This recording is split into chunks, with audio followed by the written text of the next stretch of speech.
Bonjour, bienvenue à une autre vidéo d'Éric le bricoleur. Pour ceux qui ne me connaissent pas, c'est Éric Marcotte du Ram-Sud, Québec, Canada. Mon ami Phil m'a emmené un nouveau projet à faire. C'est pas tellement long, mais ça risque d'être très très ardu. En tout cas, c'est un test que j'essaye pour cette fois-ci. Mon ami Phil, lui, il a sa main ici, après son Jeep. Et puis, lui, qu'est-ce qu'il veut faire? C'est enlever les trois boules, couper ça ici, mais à place, ils mettent juste un crochet. Il ne veut pas garder les boules, il veut juste avoir le crochet mettre à l'arrière de son Jeep ou en avant, mais sûrement c'est en arrière. Là. Donc, il faut que je coupe ça. Mais qu'est-ce qui n'est pas évident, c'est que c'est en métal plein.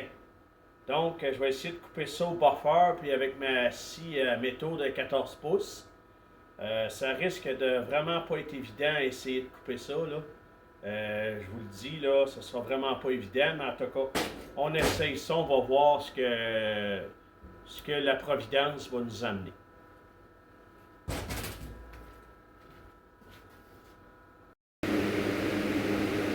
Bon, là, j'en ai coupé un bout, là, parce que qu'est-ce qui arrive, c'est peut-être une dernière que je tapote, là. J'en ai coupé une partie du morceau sur la scie 14 pouces que j'ai, coupé le métal. Rendu vers à peu près un petit peu moins que la moitié, là, ça avançait plus. Donc, j'y étais avec le buffer, pouvoir couper un petit peu ici tout le tour. Puis quand il y en a rendu, il y en a resté à peu près un demi-pouce ou un petit peu moins dans le centre. Là, la scie était capable de terminer pour couper. Fait que ce morceau-là, il n'en voulait plus, fait qu'on le met de côté. Là, maintenant, je vais couper le crochet ici pour pouvoir le mettre à plomb sur son morceau ici. Puis là, je me suis fait des lignes au préalable ici. Ça veut dire que même que je saute le crochet, il ne faut pas que je dépasse ça parce que lui, sa main rentre jusque dans son hitch, jusqu'à la ligne ici. Donc, si je le soude, mettons, le crochet jusqu'ici, bien là, ça ne marchera plus parce qu'ils ne sont pas capables de le rentrer et mettre sa goupille ici pour que ça fonctionne. Fait que là, maintenant, je vais couper le crochet. J'ai déjà tracé une ligne pour avoir sur la longueur du corps du crochet. Puis ensuite, je vais m'aligner avec un aimant à souder pour pouvoir le souder carrément sur le dessus. Là, je vais mettre la machine à souder plus chaude que ce que je mets à l'habitude pour être certain que la soudure pénètre bien le crochet et le morceau pour pas que ça décroche.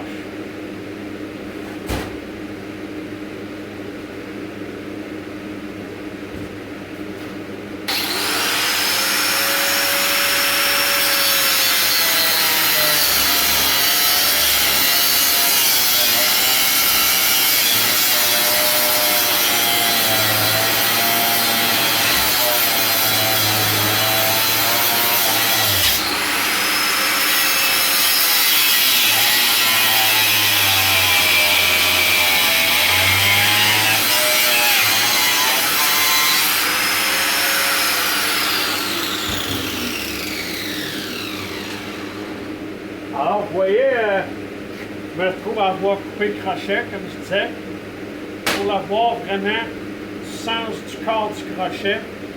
Maintenant, ce que je vais faire, je vais prendre le morceau et comme ça. Je vais le souder direct là.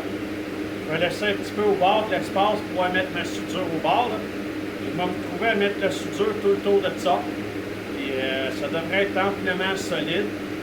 En tout cas, je l'espère. Je vais mettre ma soudure la plus chaude, la plus pénétrante possible. Fait que c'est ça qui va être sa patate.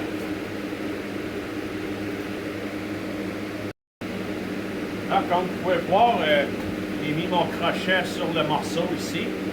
Et puis là, je l'ai mis avec un aimant à souder. Comme ça, bien, ça fait que je suis certain qu'il est pas mal droit. Puis en plus, dans le centre du morceau.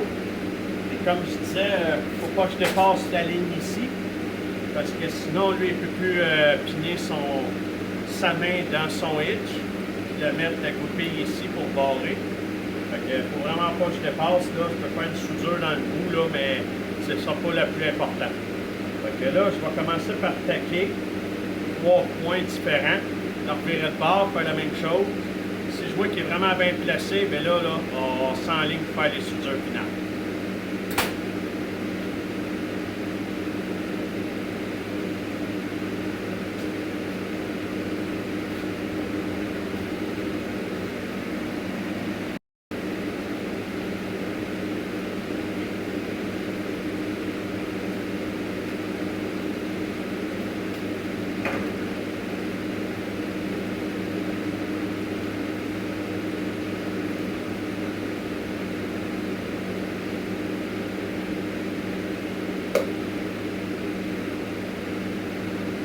Ah ouais, c'est vrai, j'ai oublié un détail.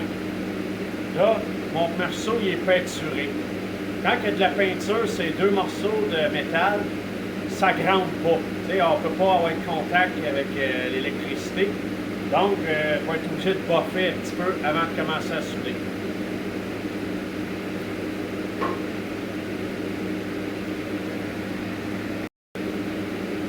Là, je vais vous montrer ce que ça donne avant de souder ce que j'ai fait. Je ne sais pas si vous voyez bien, là. J'ai boffé ici sur le dessus, puis d'un côté du crochet. Comme ça fait que je vais pouvoir souder le contact avec l'électricité va se faire avec mon ground qui est pogné après ma table. Comme ça fonctionne.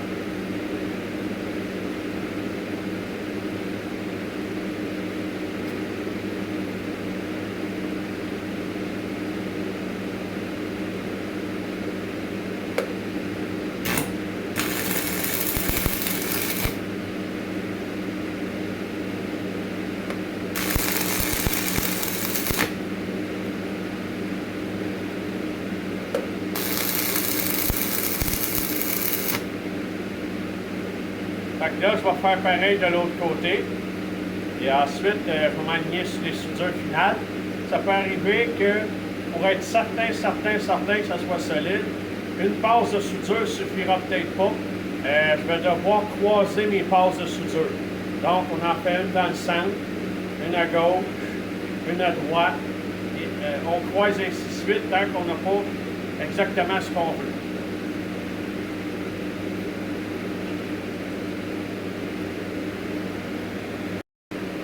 Là, j'ai fini mes tacs tantôt. Là, j'ai vérifié que le crochet, c'est bien en face du morceau. Je vais prendre mon autre gant, là, parce que c'est très, très chaud, là.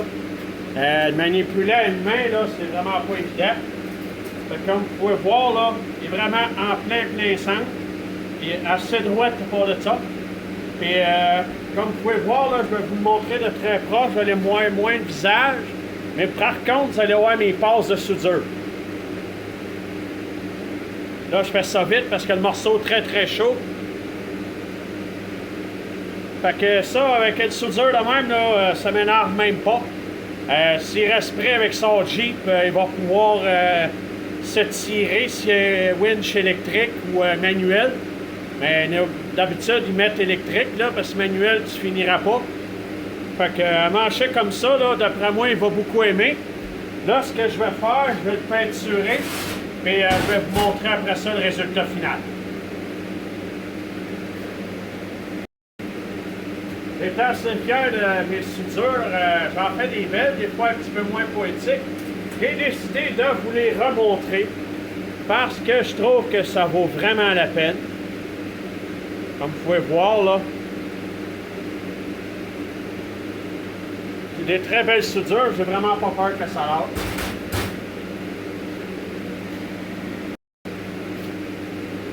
Alors, voilà ce que ça donne une fois peinturé. Comme vous pouvez voir, hein, on peut jurer que c'est fait de compagnie. Vous voyez encore les soudures malgré la peinture. Fait que là, je l'ai peinturé, il n'était pas tout à fait refroidi. Il est encore un peu chaud, mais c'est une bonne chose. Parce que, de un, il ne prendra pas une éternité pour sécher, même si c'est de la peinture à canette.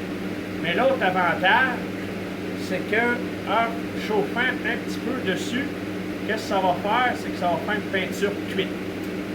Donc, il ne le regrettera pas, il ne rouillera pas tout de suite. La partie coupée en arrière, on ne la voit plus, elle est peinturée.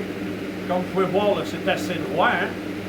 Donc, c'est ça qui conclut le projet d'aujourd'hui. J'espère que vous avez aimé ça. Moi, c'est un réel défi parce que je coupe souvent du métal, mais pas de cette épaisseur-là. Et en étant un bloc plein comme ça, c'est vraiment pas évident. Donc, moi, je vais emmener ça à mon ami Philippe, puis j'espère qu'il va beaucoup aimer. Puis avec la soudure que là, je suis même pas nerveux, là. S'il y a de quoi, là, il y a d'autres choses qui vont casser, ça sera pas ma soudure. Fait que, à la prochaine pour une autre vidéo d'Éric le Bricoleur.